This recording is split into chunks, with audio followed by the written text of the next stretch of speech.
지금 저희가 이렇게 예견되는 상황을 약간 한 발 앞서서 겪는 나라가 있습니다. 바로 일본. 근데 일본이 네. 사실 엔화가 어떻게 보면 정말 기축통화 중에 하나다 싶을 정도로 글로벌이 안전자산이었는데 네. 그래서 옛날에는 뭐 네. 경기 침체 오면은 엔화부터 막 사들이고 그렇죠. 이러지 않았습니까? 근데 지금은 뭐 네. 지금은 엔저가 굉장히 심해져서 그러니까요. 이 최근 1달러당 엔화가 136엔을 돌파했거든요. 이거는 136엔. 24년 만에 최고치입니다. 이건 네. 무슨 얘기냐면 어떻게 보면 하나로는 이게 일본의 중앙은행이 적극적으로 어떻게 보면 이 금리를 올리거나 대응을 안 해서 그런 걸 수도 있고 이걸 해석하는 경제학자들은 예전에는 일본이 굉장히 이제 나라가 부강하고 안전하고 절대 안 망한다 이런 어떤 믿음이 있었는데 그 믿음이 아예 좀 깨진 거 아니냐. 왜냐 이제 성장 엔진이 더 이상 안 돌아갈 거다 앞으로도 이런 어떤 믿음이 깨진 거다 이렇게 보는 측도 있기 때문에 그러면 어떻게 보면 아까 저희 얘기했듯이 저희보다 앞서서 약간 이런 걸 겪고 있다고 하지 않았습니까? 그래서 지금 어떤 현상들이 좀 벌어지고 있는지 관련 리포트를 잠깐 보고 다시 이야기를 이어나가도록 하겠습니다. 네. 그럴까요? 이곳은 도쿄에서 가장 가격이 싸다고 알려진 과일 가게입니다. 다른 곳에 비해선 가격도 덜 올린 편입니다. 하지만 아보카도는 1년 전 80엔에서 168엔으로, 파인애플은 398엔에서 480엔으로 올랐습니다. 체리는 너무 비싸져서 아예 판매대에서 빼버렸습니다. 食用油はこの1年ちょっとの間に7回ぐらい上がってるんですよ。値上がりの幅としては本当に200円ぐらい上がってるんで、1本あたり本当に考えられないほど上がりましたね。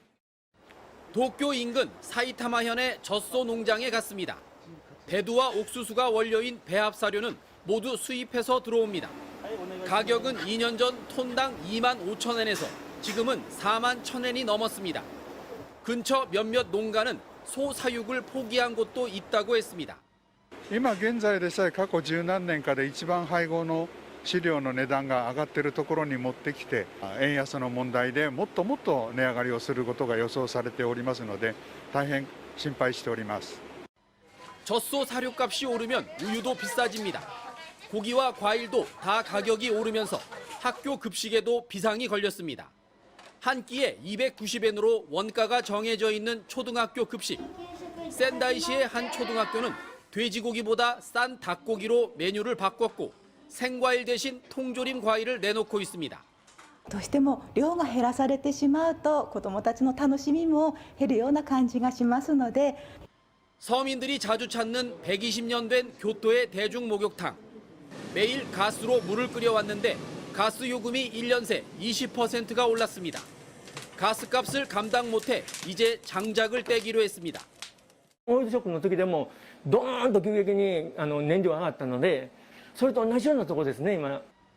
침체된 경기를 죽일까 봐 일본은 이번에도 금리를 동결해 여전히 마이너스 0.1%의 초저금리를 유지하고 있습니다.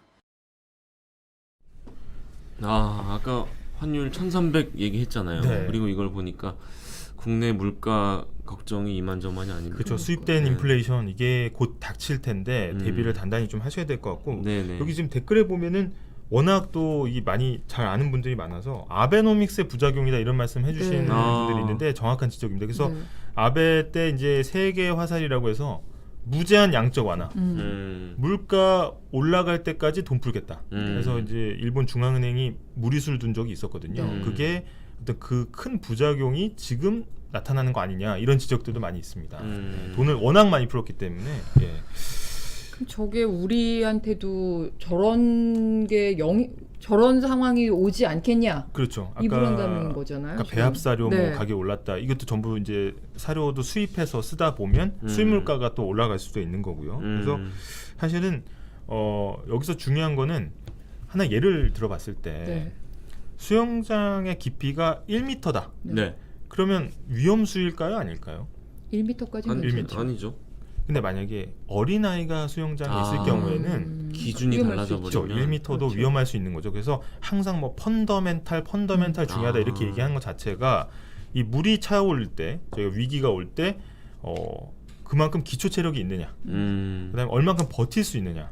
그러면 다시 좋아질 때까지만 버티면 또 살아나는 거니까. 그래서 어떻게 보면 기초 체력에 대한 얘기가 계속해서 지금 나오고 있고 그래서 증시에 대한 전망도 엇갈리고 있는 게 2000선 아래로 내려갈 거다. 그 정도 우리가 버틸 수 있는 체력이 없다라고 판단을 하는 거고 아니다 반등할 거다 이거는 야 그래도 우리나라가 그래도 제조업이 아직 살아있고 한데 충분히 버티는 힘이 있다. 여기서 낙관론과 비관을 지금 갈리고 있는 겁니다. 네. 근데 문제는 앞으로 아니겠어요? 이게 뭐 네. 2008년 금융위기만 해도 사실 네. 정확한 이벤트가 있었던 거잖아요. 맞습니다. 리먼 브라더스라는. 근데 그리고 뭐 서브프라임 모기지라든가. 근데 네. 지금은 그런 정확한 큐거리나 그 이유가 있는 상황이 아닌데 맞습니다. 이렇게 그러니까 리먼 브라더스 네. 사태만 해도 그 금융 시스템이 망가졌죠. 그래서 그렇죠. 파급은 엄청나게 컸지만 그걸 이제 다시 고치니까 네. 이제 이 문제가 해결되니까 그 다음부터는 정상 궤도로 올라왔는데 근데 지금은 그게 지금의 아니죠. 이벤트는 그 이거는- 전쟁 아니에요? 이 이벤트는 어떻게 보면 그냥 경제에 국한된 것도 아니고 네. 어떻게 보면 미중 무역 갈등 같은 경우에는 이거는 그냥 경제, 사회, 문화, 정치 코로나까지 다 영향을 코로나까지 줘서 영향이 된 모든 게 한두 개가 다 아니구나. 얽혀 있는 상황인 거죠. 그래서 겨울을 좀 단단히 대비를 네. 하셔야 될 것 같다. 내년이나 내후년도 장담할 수가 없다는 거고